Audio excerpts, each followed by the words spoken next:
გოგიტა თოდრაძე, ჩვენი სტუმარი. მოგესალმებით ბატონო გოგიტა.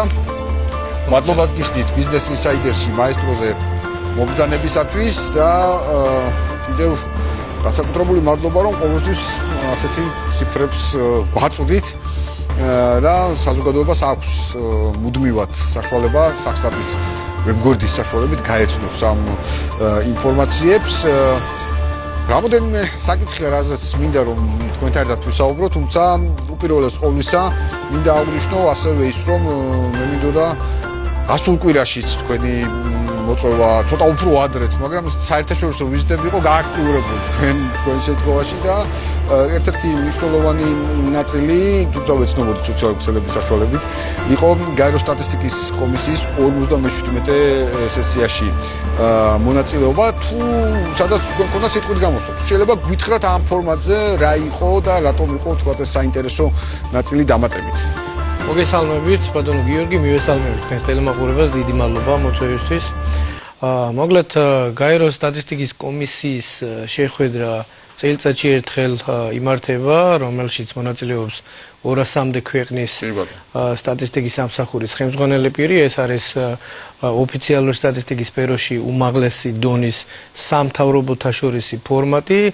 იქ განიხილება სტატისტიკის სფეროში მნიშვნელოვანი საკითხები და ეს გახლავთ კომისია, რომელიც ამტკიცებს საერთაშორისო სტანდარტებს და მეთოდოლოგიებს და რა თქმა უნდა ქვეყნებსაც აქვს შესაძლებლობა სხვადასხვა სახის განცხადებების გაკეთების შესახებ. ჩემი გამოსვლები, რამდენიმე გამოსვლა ჰქონდა, ძირითადად ეთმობოდა ჩვენს მიერ გასული წლის განმავლობაში ჩატარებულ მოსახლეობის და სასოფლო-სამეურნეო აღწერას, ასევე სოციალური და დემოგრაფიული სტატისტიკის მიმართულებას, მათ შორის მიგრაციის მეთოდოლოგიის საკითხებს. ჰქონდა ასევე გამოსვლა სხვადასხვა მიმართულებით, როგორიცაა გენდერული სტატისტიკა, ბიზნეს სტატისტიკა, ბიზნეს რეგისტრები და ყველა ის საერთაშორისო საკითხი დავფარეთ პრაქტიკულად, რაც ჩვენი დღის წესრიგით არის გათვალისწინებული. კი ბატონო, მართლაც მნიშვნელოვანი ნაწილი იყო, კიდევ ერთხელ ვადევნებდით თვალყურს და საკმაოდ საინტერესო იყო თქვენი ჩართულობა ამ ჭრილში.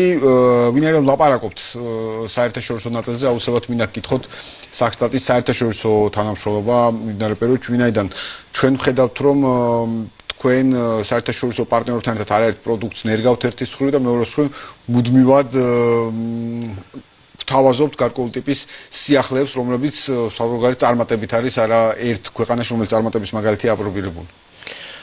დიახ, ჩვენ რა თქმა უნდა, ძალიან კარგი პროდუქტიული თანამშრომლობა გვაქვს არა მხოლოდ საერთაშორისო ორგანიზაციებთან და სხვადასხვა სახის ფორუმებთან, არამედ სხვადასხვა ქვეყნის სტატისტიკის სამსახურებთან და მათ შორის გარკვეულ ნაწილთან ბოლო პერიოდში ურთიერთთანამშრომლობის მემორანდუმიც გავაფორმეთ და იგეგმება კიდე მემორანდუმის გაფორმება სხვადასხვა განვითარებული სტატისტიკის სისტემის მქონე ქვეყნებთან. გვაქვს ძალიან კარგი თანამშრომლობა ფინეთის, გერმანიის, იტალიის სტატისტიკის სამსახურთან, ასევე მოგეხსენებათ უნგრეთთან გავაფორმეთ ნიუ-იორკში ჩემი ვიზიტის ფარგლებში ურთიერთთანამშრომლობის მემორანდუმი და ვგეგმავთ მსგავსი მემორანდუმის გაფორმებას უახლოესი პერიოდის განმავლობაში სერბეთთან. ეს ჩვენთვის მნიშვნელოვანია, რათა გაუზიაროთ ჩვენი გამოცდილება, მათთვისაც მნიშვნელოვანია ეს რასაკვირველია და ვისწავლოთ კიდე მათგან, რაც შეუქცევადი პროცესია და ჩვენი ყოველდღიური საქმიანობის ნაწილს წარმოადგენს. კი ბატონო, მართლაც ინფორმაციების და გამოსვლის ურთიერთგაცვლა მნიშვნელოვანია და ბევრი კუთხით მე სხვა შორის დამჭირვებია ქვეყნებთან დავასახელებ არაერთი სხვა ქვეყნის მონაცემების მიღება და იმ განწყობით რომ როგორც ჩვენთან სახსტატის ვებგვერდზე მივიღებდი ინფორმაციას და მიწყიაძებნა და არ ყოფილა ესე მარტივი ძალიან ბევრი ესეთი ქვეყნის შემთხვევაში ფლიანში და პროდუქტი რომ ჩვენზე მაღალი აქვს ამ მხოლოდ ამ შეფასებით შემოვიფარგლები ამ ნაწილში. აუცილებლად მინდა გკითხოთ ჩვენ არ გვისაუბრია ამ ჭრილში და ამ გადაცემის ნაწილში მით უმეტეს 2025 წლის შესახებ სახსტატის საქმიანობაში მე თვითონ ვიყავი არაერთ ღონისძიებაზე, მათ შორის მომიწევებულ მნიშვნელოვან ღონისძიებაზეც ყოფნა keynote speaker-ის რანგში. როგორი იყო 2025 წელი მთლიანობაში სახსტატისთვის? მოკლედ 2025 წელი ნამდვილად გამორჩეული იყო იმ თვალსაზრისით, რომ ჩვენ ნამდვილად ქმედითი ნაბიჯები გადავდგით მონაცემთა ხარისხის გაუმჯობესების, ახალი პროდუქტების შექმნის, კიდევ უფრო მეტად დისაგრეგირებული მონაცემების წარმოების და საერთაშორისო სტანდარტებთან დაახლოების თვალსაზრისით გქონდა რა თქმა უნდა საერთაშორისო აქტივობებიც უმასპინძლეთ არაერთ საერთაშორისო მისიას, ექსპერტთა მისიას ჩავატარეთ ფორუმი, რომლის მონაწილეც ბრძანდებოდით და რა თქმა უნდა ჩვენი დანაპირების ფარგლებში შევთავაზეთ მომხმარებელს არაერთი ინტერაქტიული პლატფორმა და თემატური ინტერაქტიული პორტალი, რომელიც მათ აძლევს შესაძლებლობას კიდევ უფრო მათზე მორგებული ფორმატით მიიღონ ინფორმაცია, რაც ხდება ხოლმე საფუძველი სხვადასხვა სახის გადაწყვეტილების მიღებისთვის და შედეგით სახეზე გახლავთ 1,270,000-მა ვებგვერდის მომხმარებელმა ისარგებლა საქსტატის ოფიციალური ვებსაიტით და აღნიშნული მაჩვენებელი გახლავთ ზარდი. თუ მაგალითად 10-12 წლის წინა პერიოდს შევადარებთ, დაახლოებით 120,000 მომხმარებელი ყავდა საქსტატის ვებსაიტს ამ თვალსაზრისით. და ახანდელი ტენდენცია ბუნებრივია სრულიად სხვა. სწორედ საქსტატის ვებგვერდზე ჩვენ ნახეთ ბოლოს ერთ-ერთი ბოლო მაჩვენებელი, რომელიც შეეხებოდა ინვესტიციების ნაწილს, ასევე საკმაოდ დამაიბედებელი ციფრები ვიხილეთ ამ ნაწილში. როგორ შეაფასებდით თქვენ ამ კუთხით ვითარებას?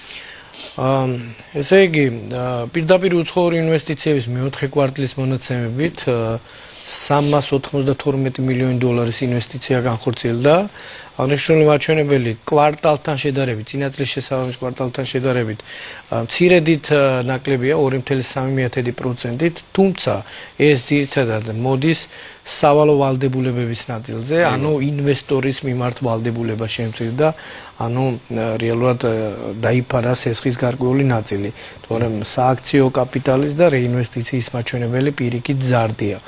მიუხედავად ამისა, 2025 წლის ჯამური მაჩვენებელი $1,688 მილიონ ამერიკულ დოლარს შეადგენს, რაც 7,6%-ით აღემატება 2024 წლის მონაცემებს და აქ საინტერესო გახლავთ ისიც, რომ კვლავ მაღალია, დაახლოებით 83% შეადგენს რეინვესტიციის მაჩვენებელი და ეს ზრდა ძირითადად რეინვესტიციის და სააქციო კაპიტალის ზრდით არის განპირობებული.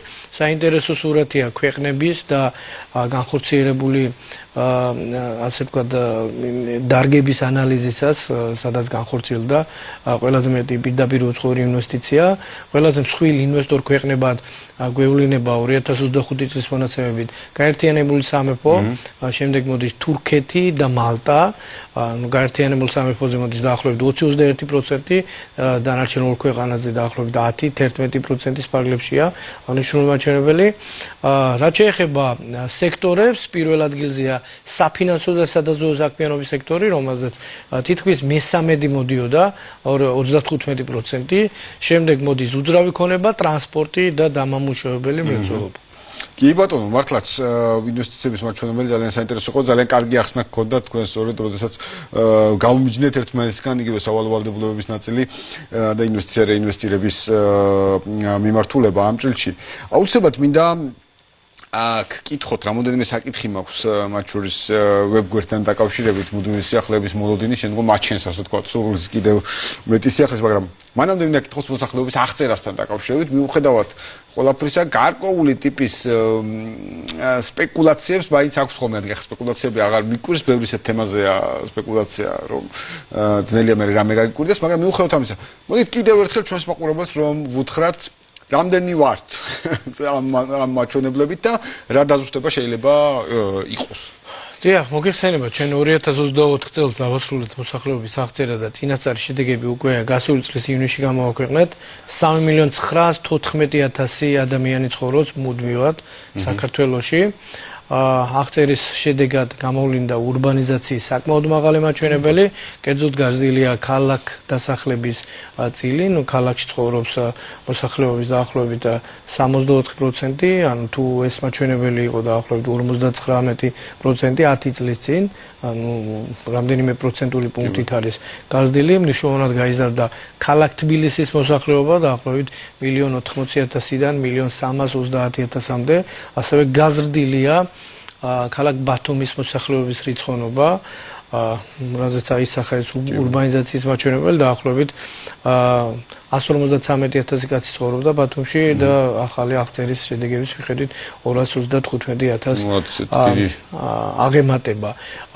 უფრო დეტალური ინფორმაცია მიმდინარე წლის აპრილის ბოლოს იქნება ხელმისაწვდომი და ჩვენ გვექნება შესაძლებლობა გავაანალიზოთ ასაკობრივი სტრუქტურა და შემდეგ საბოლოო შედეგები სასოფლო-სამეურნეო აღწერის შედეგებთან ერთად ხელმისაწვდომი იქნება მიმდინარე წლის ივნისში და ამით დავხურავთ აღწერასთან დაკავშირებულ საკითხებს. კი ბატონო, ყოველ შემთხვევაში, ესე იგი ივნისი გვაქვს ის ბოლო ვადა, როდესაც საბოლოოდ უნდა ვიცოდეთ ვითარება და ამ კუთხით სპეკულაციებსაც აღარ ექნება ადგილი, თუმცა თქვენი განმარტებებით ისედაც ყველაფერი ნათელია ამ ჭრილში, რასაც უყვებ.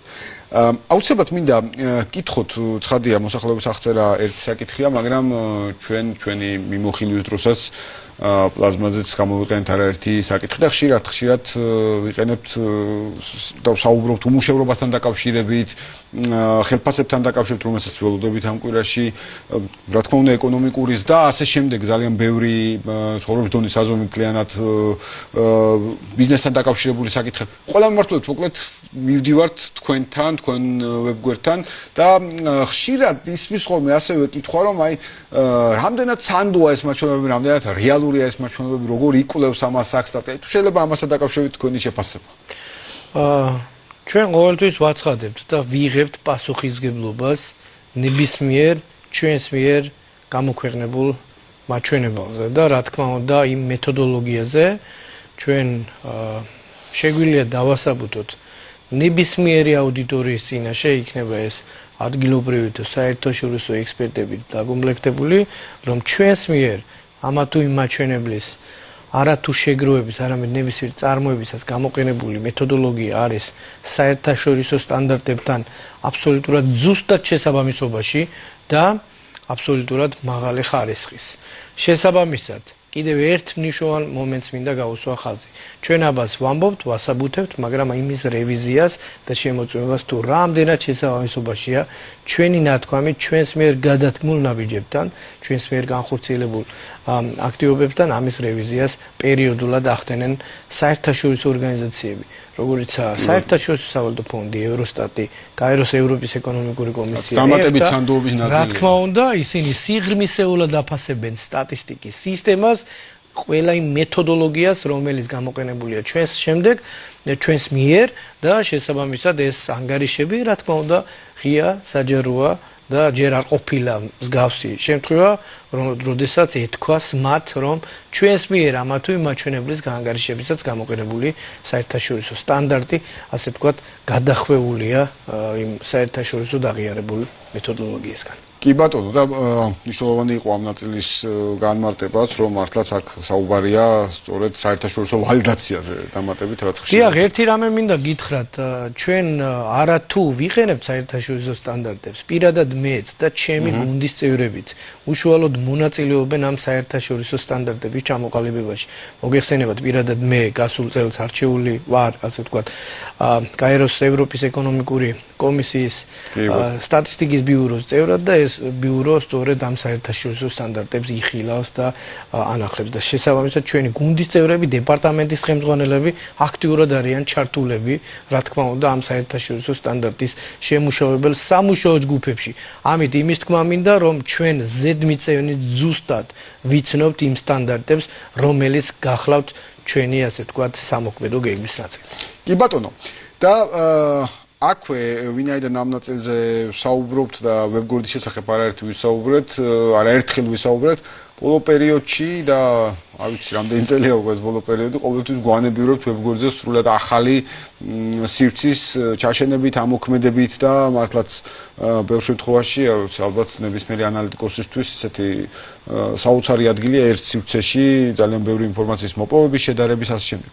რას ველით მიმდინარე წელს, რა გეგმები გვაქვს ამასთან დაკავშირებით, ვინაიდან შემემზადოთ მორიგ შემთხვევაში გამარტივებისთვის ჩვენი საქმიანობის. დიახ, ესე იგი საინტერესო კითხვა. მოკლედ ამ კითხვაზე ალბათ ამომწურავ პასუხს ვერ გავცემ, თუმცა ჩვენ რა თქმა უნდა წლის განმავლობაში აუცილებლად შევთავაზებთ ჩვენი დაპირების შესაბამისად მოხარებლებს კიდევ რამდენიმე ინტერაქტიულ პორტალს. პირველი ერთ-ერთი ალბათ იქნება ფასების სტატისტიკასთან დაკავშირებული ინტერაქტიული პლატფორმა და ასევე გეგმავთ სოციალური სტატისტიკის მიმართულებით უფრო ყოვლის მომცველი ინტერაქტიული პლატფორმის შემუშავებას და საზოგადოებისთვის შეთავაზებას. ფასებთან დაკავშირებით თუ შეგიძლიათ რა ახლოთ რა ანუ რას მოიცავს ანუ რას გავიგებთ დიახ, ამასთან დაკავშირებით ჩვენ არაერთი პლატფორმა გვაქვს, მოგეხსენებათ, გვაქვს მაგალითად პერსონალური ინფლაციის კალკულატორი, გვაქვს ფასების კალეიდოსკოპი, მაგრამ გვინდა რომ კიდევ უფრო მეტი ანალიზის შესაძლებლობა მივცეთ მოხარებლებს და მათ შორის საშუალო ფასების მაჩვენებლები დავიტანოთ აღნიშნულ პლატფორმაზე. რა თქმა უნდა, ისეთი როგორიც არის მაგალითად შეგროვებული სამოხმარებლო კალათაში არსებული სასაკოლო ჯგუფების შესახებ. თან ახლა როგორი აქტუალურია, ასე ვთქვათ, ეს ნაწილი განსაკუთრებით და მნიშვნელოვანია თქვენი მხრიდან ამ ნაწილის შემოშველება დამატებით. აუცილებლად მინდა გკითხოთ ჩვენ როდესაც საუბრობთ როდესაც მოვიხილავთ საერთაშორისო პარტნიორობას, მართლაც შთამბეჭდავთ საერთაშორისო პარტნიორობას, რომელიც საქსტატს აქვს, როგორი ადგილზე თანამშრომლობა ბუნებრივია, ვინაიდან ეროვნული ბანკი, ფინანსთა სამინისტრო, ძალიან ცივი მჭიდრო კომუნიკაცია უნდა იყოს, ხო, ამ შემთხვევაში როგორც ჩვენ ხედავთ, გამომდინარე საერთო ინფორმაციის სანდოობიდან. დიახ, ჩვენს ქვეყანაში მოქმედი უწყებები, მათ შორის ფინანსთა სამინისტრო, საქართველოს ეროვნული ბანკი გახლავთ ოფიციალური სტატისტიკის ნაწილი, შემადგენელი ნაწილი, რა თქმა უნდა, მათთან ჩვენ გვაქვს კონსტრუქციული თანამშრომლობა, თუმცა ასევე გამოვყოფთ სხვა სამინისტროებთან თანამშრომლობასაც, ისინი არა თუ ჩვენი ინფორმაციის მომხმარებლები არიან, არამედ ისინი ადმინისტრაციულ მონაცემთა წყაროს წარმოადგენენ ჩვენთვის და ჩვენც მაქსიმალურად ნაყოფიერი თანამშრომლობა გვაქვს მათთან და თუ დავაკვირდებით ეს აისახება კიდეც ოფიციალური სტატისტიკის წარმოებაზე. მაგალითად თუ 10 და 15 წლის წინ ადმინისტრაციული მონაცემების წილი იყო დაახლოებით 20-25% თელ სტატისტიკაში, დღეს დაახლოებით 26-28% შეადგენს. ანუ ამით ჩვენ ზოგავთ რესურსებს, ეს ერთი და მეორე ვამსუბუქებთ რესპონდენტის ტვირთს. ანუ ჩვენ ვცდილობთ რესპონდენტიდან ნაკლებად ავიღოთ ის ინფორმაცია, რომელიც ისედაც ხელმისაწვდომია ადმინისტრაციულ მონაცემთა წყაროში. ანუ სტატისტიკური მიზნებისთვის ვიყენებთ ამ ინფორმაციას და რა თქმა უნდა, ჩვენ მათთან თანამშრომლობის და მათი მხარდაჭერის გარეშე ნამდვილად ვერ შევძლებდით ჩვენ წინაშე არსებული ამოცანების დაძლევას. კი ბატონო, მართლაც მნიშვნელოვანია ამ კუთხით უწყებათა შორის თანამშრომლობა და აქვე ინფორმაციის მოპოვება და ამუშავებაზე ვთქვით და ხშირად, როდესაც ბევრ საკითხზე არის ხოლმე კითხვები, სხვადასხვაგვარად, მაგრამ ცხადია, ყველა ნაწილში მეთოდოლოგიაზე ხლა ახსნას ვერ გთხოვთ, მესმის რომ ზუსტად აგვიხსნით, მაგრამ დროც არ მოგცემს ამის საშუალებას, მაგრამ აი ხშირად არის კითხვა, როგორ ვითვლით უმუშევრობას. პირობითად რა მეთოდოლოგია აქვს უმუშევრობისათვის, იმიტომ რომ თუნდაც თქვა 13.9%, ნუ ბევრი თვლის რომ მეტია უმუშევარი, ზოგი თვლის რომ არამდენი როგორ არის, როდესაც ბიზნეს მხრიდან პირიქით მოთხოვნაა კადრებზე. რა არის აი რამოდენიმე ძირითადი ნაწილი მეთოდოლოგიის, რითიც ჩვენ ვითვლით უმუშევრობას? დიახ, ესე იგი, უპირველეს ყოვლისა ხაზი უნდა გავუშვოთ იმას, რომ ეს მეთოდოლოგია, რომელსაც ვიყენებთ უმუშევრობის და დასაქმების სტატისტიკის გაანგარიშებისას, ეფუძნება შრომის საერთაშორისო ორგანიზაციის მიერ შემოთავაზებულ სტანდარტებს. აქ მნიშვნელოვანია განსაზღვროთ, ვინ არის უმუშევარი ამ საერთაშორისო სტანდარტის მიხედვით. ეს არ გახლავთ ჩვენი საქსტატის მოგონილი ასე კი ბატონო. ეროვნული მაჩვენებელი. ესე იგი უმუშევრად ითვლება პირი, ვინც არ მუშაობდა გასული კვირის განმავლობაში 1 საათიდანაც კი იმავდროულად ეძებდა სამუშაოს გასული თვის განმავლობაში და მზად იყო მუშაობის დასაწყებად მომდევნო 2 კვირის განმავლობაში. ანუ მაგალითად, თუ პირი არ მუშაობს, მაგრამ არ ეძებს სამუშაოს სხვადასხვა მიზეზით, მაშინ ის არათუ მუშევრად ითვლება, არამედ კვალიფიცირდება მოსახლეობაში სამუშაო ძალის გარეთ, ანუ ეკონომიკურად არააქტიური მოსახლეობის ნაწილია. ასევე შეიძლება პირი არ მუშაობს, ეძებს სამუშაოს, მაგრამ არ არის მზად მუშაობის დასაწყებად. ანუ მაგალითად გულისხმობ არ აქვს მას შესაბამისი კვალიფიკაცია ან შესაბამისი უნარჩვევები, რომელიც მას ჭირდება ამის მუშაობის დასაწყებად. ასეთი პირიც კვალიფიცირდება მოსახლეობაში სამუშაო ძალის გარეთ. ანუ ზოგადად რო ავიღოთ უმუშევრობის სტატისტიკისთვის ჩვენ ვიყენებთ მოსახლეობას 15 წლის და ზემოთ, ანუ მინიმალური ზღვარი არის 15 წელი, ზედა ზღვარი არ არის განსაზღვრული. ესე იგი, ესეთი კატეგორიის მოსახლეობა გახლავთ 3 მილიონი. ეს 3 მილიონი იყოფა ორ ნაწილად. პირველია ეკონომიკურად აქტიური მოსახლეობა, ანუ სამუშაო ძალა და მეორე გახლავთ დაახლოებით, ანუ პირველი არის დაახლოებით 1.600.000, 650.000 და დანარჩენი არის ეკონომიკურად არააქტიური მოსახლეობა, ანუ მოსახლეობა სამუშაო ძალის გარეთ. პირველი ეკონომიკურად აქტიური მოსახლეობა შედგება ორი ნაწილისგან. დასაქმებულები და უმუშევრები. ოღონდ უმუშევრები სწორედ ამ კრიტერიუმის მიხედვით, რაც უკვე აგიხსენეთ. დასაქმებული ორ მიმართულებას აერთიანებს. პირველი არის დაქირავებული პირი, რომელიც დაკონტრაქტებულია, ასე ვთქვათ, დამსაქმებელთან და რომელსაც ერიცხება ხელფასი. ხოლო თვითდასაქმებული შეიძლება იყოს საკუთარ მამულში უსასყიდლოდ მომუშავე პირი, რომელიც მის მიერ მოწვეული, მაგალითად, პროდუქციის 50%-ზე მეც ყიდის ბაზარზე, ან ბარტერის სახით იღებს გაცვლიდან მიღებულ შემოსავალს. აქ შედის მაგალითად ძიძები, რეპეტიტორები, რომლებიც ხელფასს კი არა იღებენ შემოსავალს თავიანთი თვითდასაქმებიდან. ხო? და შესაბამისად უმუშევრობის ისინი ხვდებიან გამოკითხვის. დიახ, რა თქმა უნდა. უმუშევრობის მაჩვენებელი იანგარიშება ამ უმუშევართა რაოდენობის პროცენტული წილით სწორედ ეკონომიკურად აქტიურ მოსახლეობასთან. ანუ უმუშევართა რაოდენობა არის დაახლოებით 220.000 ამ კრიტერიუმის მიხედვით და მისი პროცენტული წილი ეკონომიკურად აქტიურ მოსახლეობასთან სწორედ გვაძლევს ამ 13.9%-იან მაჩვენებელს. ძალიან დიდი მადლობა, ძალიან საინტერესო ახსნისთვის ამ ნაწილის განსაკუთრებულად, ვინაიდან ეს ყოველთვის არის ხოლმე ესეთი კითხვა და მე დარწმუნებული ვარ, რომ ჩვენს სოციალური მედიის პლატფორმებზეც ამ ნაწილს ცალკე გავიტანთ აუცილებლად იმისთვის, რომ ყველამ ნახოს და ყველას გქონდეს მის საშუალება. ბატონო გოგიტა, ძალიან დიდი მადლობა მინდა გადაგიხადოთ სტუმრობისთვის ბიზნეს ინსაიდერში მაესტროზე სტუმრობისთვის და ძალიან საინტერესო